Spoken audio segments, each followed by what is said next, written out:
This is Dabu7. I want to share with you guys here some very important information pertaining to the Charleston shooting.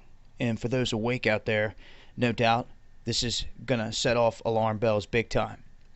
Now, normally when we see events, any good investigator will set emotion aside, collecting all the details that they can, and they will look to see who benefits from that crime. Also, along the way, you will look for telltale signs of certain events and things we may have seen before throughout the past few years, especially those of you out there with channels, independent media that tear into this stuff. There's so many of you.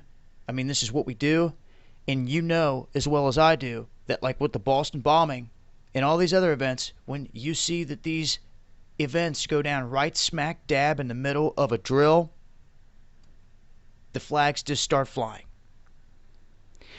As you can see pointed out right here, Charleston, believe it or not, was conducting an active shooter drill right smack dab in the middle of this whole drill comes this event.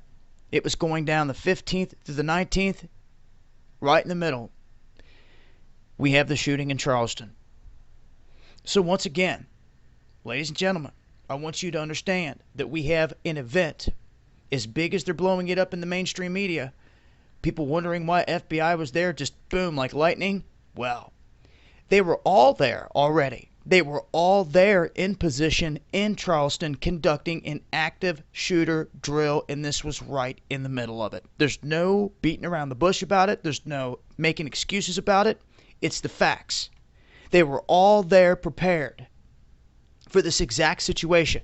So how then did the man make it out of the town and go on this big run and all this other stuff? All these other questions start to come into play. Did I forget to mention that the families just got paid $29 million?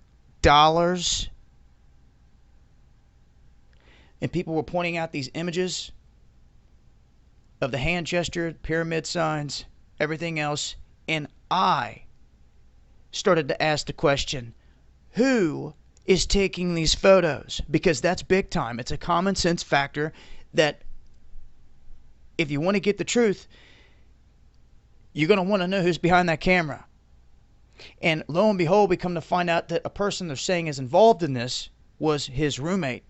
And I want you to see this image that was posted before all this went down on his roommate's Facebook.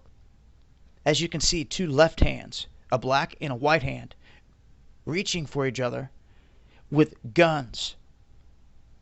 Now that's a sure symbol of people turning against one another. Even though they're shaking hands, it's like the knife in the back. You see, and it says life is full of fake people. Trust no one. It's not showing about peace or love or anything like that. I want you to notice that the one word that's capitalized besides life and trust is fake.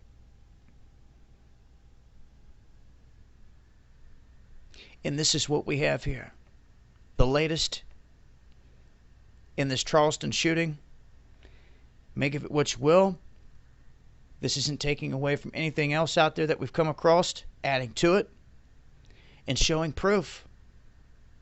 Without a doubt, no conspiracy to it. Solid facts. This went down in the heart of an active shooter drill. Once again, I'll leave links. It's been Dabu7.